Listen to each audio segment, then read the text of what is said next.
Econ 1000, this is topic number 4, how a market system functions, lecture video number 4. Okay, so what we're going to do here is conclude our discussion of how a market system functions.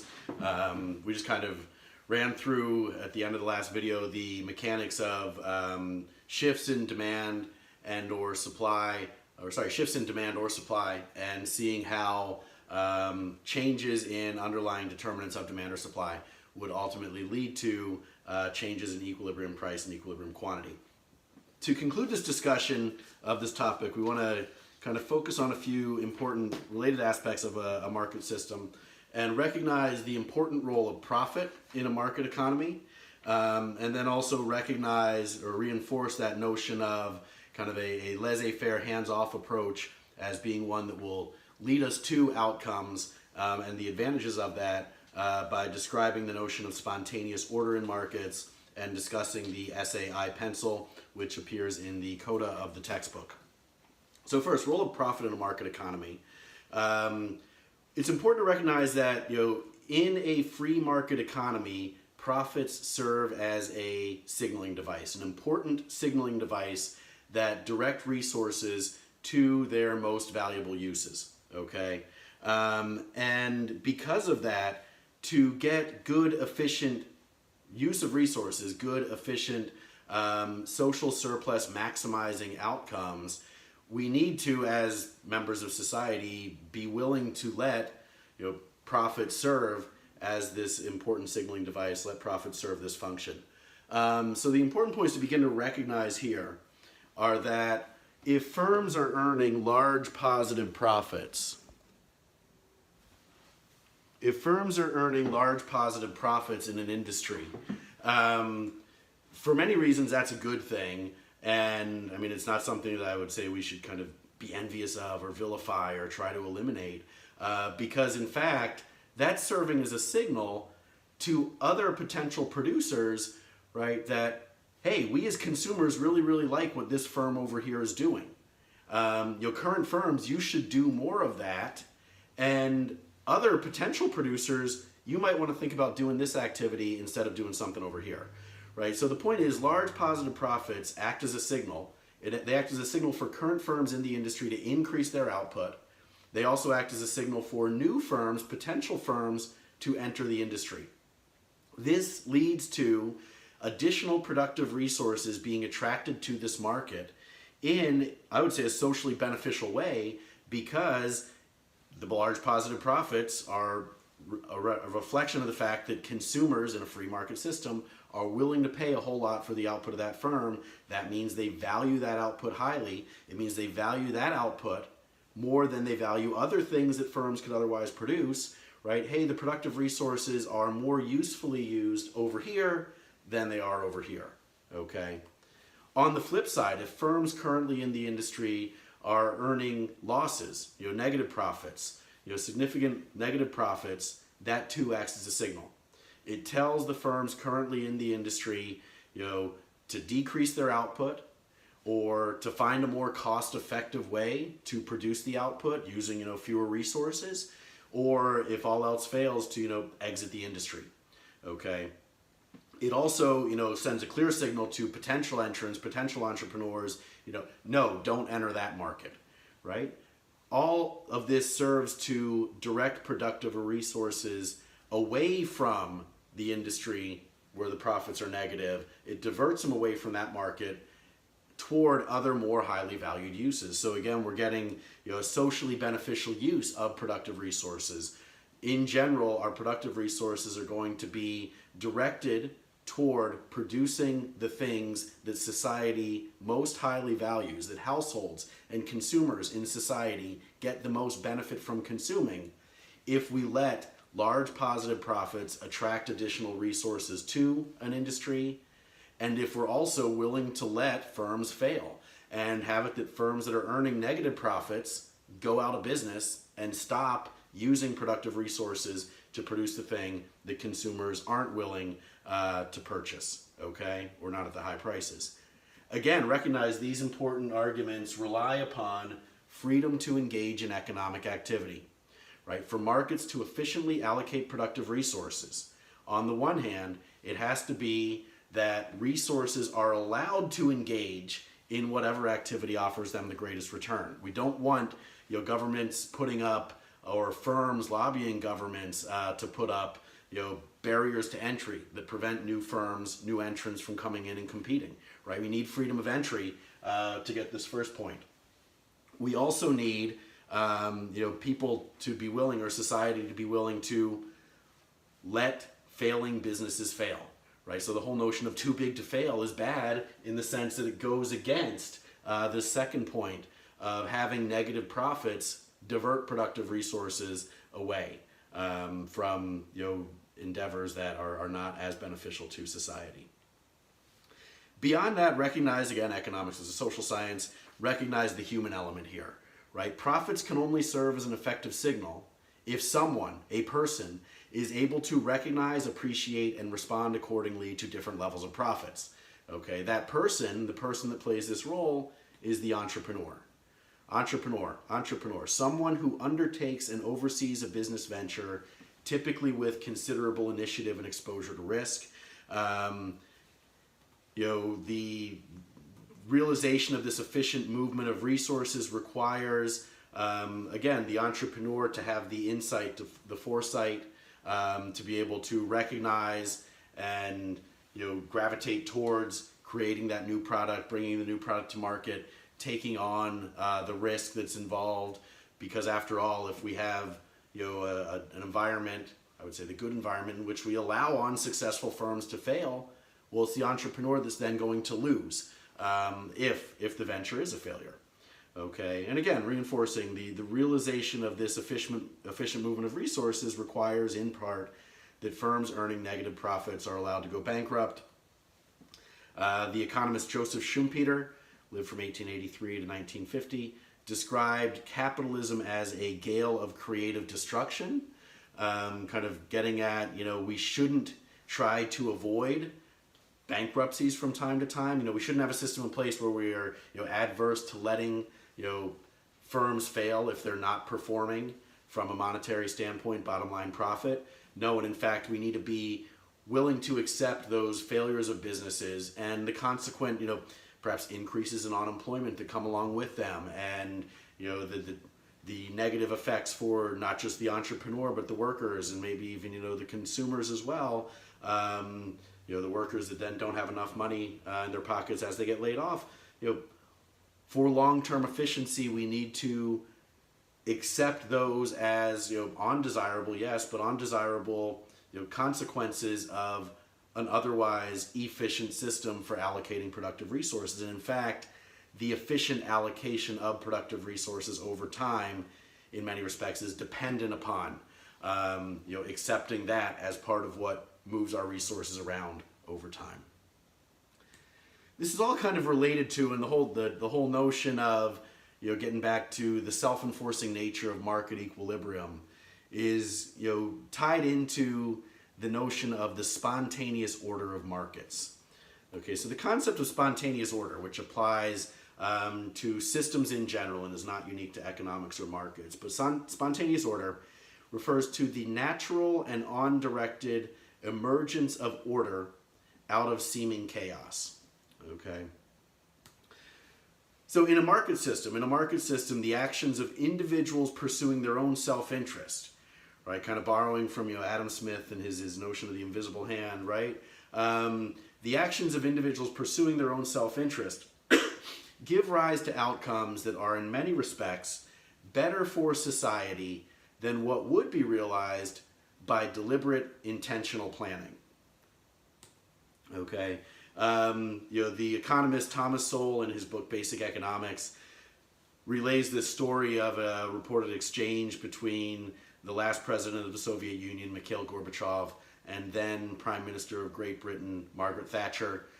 The last president of the Soviet Union, Mikhail Gorbachev, is said to have asked British Prime Minister Margaret Thatcher, "How do you see to it that people get food?" The answer was that she didn't. Prices did that. Moreover, the British people were better fed than people in the Soviet Union. Okay, so the point here is, nobody wants people to starve, right? everybody wants people to have sufficient food, and I would think that every leader of every country wants their citizens to have food and have access to food. Well, big picture in terms of economic systems, we could try to accomplish that through, at the extremes, market-based systems or planned systems. Okay. Well, the planning takes a whole lot of information. Okay, it takes a whole lot of information, as we'll see later in the course, especially when we get into the discussion of government failure. There are difficulties in trying to implement a system of planning, whereas this laissez-faire, hands-off, sit back and kind of just let market forces work approach actually does a much better job than the well-intentioned planner. The well-intentioned planner who has as their stated goal, geez, I don't want people to go hungry, encounters so many problems and so many difficulties with implementing the plan that even if they're benevolent and well-intentioned and altruistic and want to do what's best for their people, they're not going to be able to make sure that food gets on the table as effectively as a market system where you just kind of sit back and let self-interested buyers and sellers buy or not buy, exercising their consumer sovereignty, sell or not sell, exercising their firm sovereignty, just getting or accepting the outcomes of that seemingly chaotic process. Okay, it seems like that would have to lead to chaos. There's no way that we could coordinate everything, but in fact, it does a better job of coordination than deliberate, intentional human planning. Okay, the spontaneous order of a free market is better at producing food and getting it to the tables of households than is a system of central planning. That's kind of the bottom line insight here. The economist Friedrich von Hayek, lived 1899 to 1992, argued that markets result in a more efficient allocation of societal resources than any design could achieve. And again, going back to Adam Smith and his notion of the invisible hand, in a free market system, individuals are, now quoting from Smith, led by an invisible hand to promote an end which was no part of his intention. By pursuing his own interest, he frequently promotes that of society more effectually than when he really intends to promote it. And in his writings, Smith talks a lot about the incentives of the butcher and the baker and the brewer, and points out that people get bread and meat and beer not through the benevolence of the butcher and the baker and the brewer. It's not that the butcher and the baker and the brewer really, really care about your well-being and want to make sure that your family has food on the table. No, they're in it for themselves. And they have special, unique talents and abilities that make it that they can produce bread, produce meat, produce beer at lower cost, opportunity and monetary cost, lower cost than other potential producers. They can earn a bigger profit making those goods than they could doing something else. That's what draws them to produce those goods for households, okay? But they have a greater incentive to want to do that, and more of those valued goods and services get produced when we let them pursue their self-interest than if we tried to mandate and command plan that they actually produce those goods, okay? And this whole process and this notion of spontaneous order, I think, is actually very nicely illustrated by the essay I Pencil, which was written by a previous president of the Foundation for Economic Education, an individual by the name of Leonard Reed. This essay appears in the coda of the textbook. It's a simple first-person genealogy account of a simple lead pencil, okay? And the pencil's perhaps surprising or paradoxical claim, since after all, people make pencils, right? Pencils as a finished product don't literally grow on trees, right? People make pencils. But the pencil claims not a single person on the face of the earth knows how to make me. Okay, the point being that the production of each single pencil requires the collective efforts and unique know-hows and contributing to a little bit of the process by thousands, if not millions of people from all over the world. Okay, and actually on the webpage I've posted 2 video segments in a section separate from where the lecture segments are, but links to a short kind of 6-minute animated version of this iPencil essay, and then another short, I think about 5-minute discussion by some other economists kind of illustrating the important points related to spontaneous order and so forth that are illustrated by this iPencil essay. But what does it mean? What do we mean? Well, no one person knows how to make a pencil, right? Well, think about it. Think about the entire production process of pencils from start to finish, from raw materials to finished product.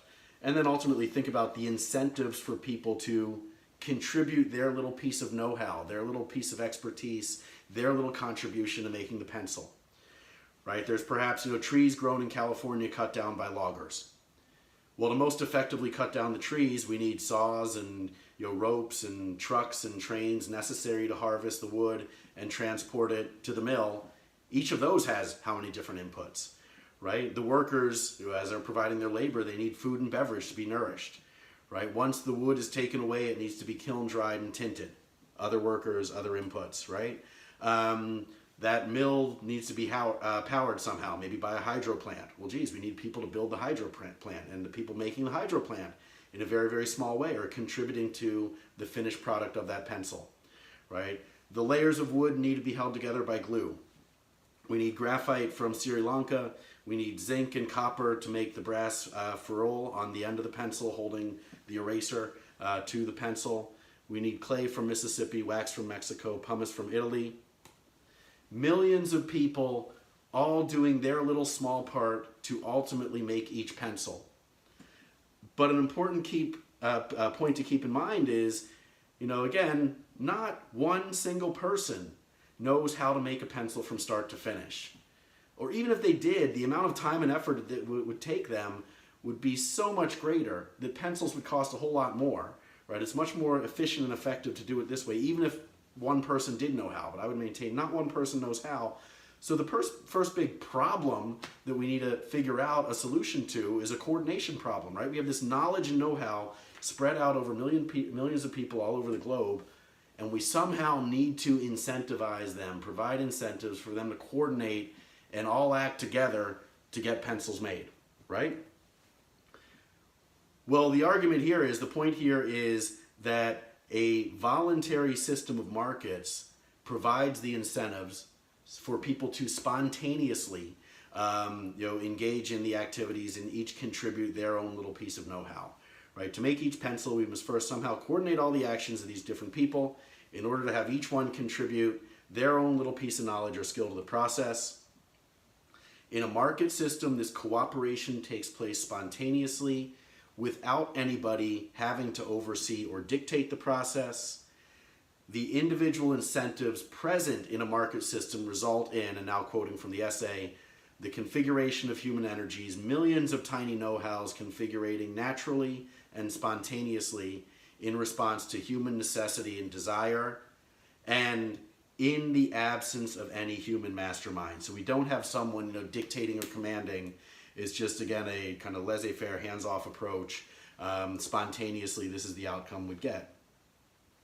Right? Entrepreneurs, workers, consumers, all making decisions based upon and in response to prices, illustrating the importance of the entire price system, right? For example, if society needs more pencils, what induces one particular worker in California to become a lumberjack?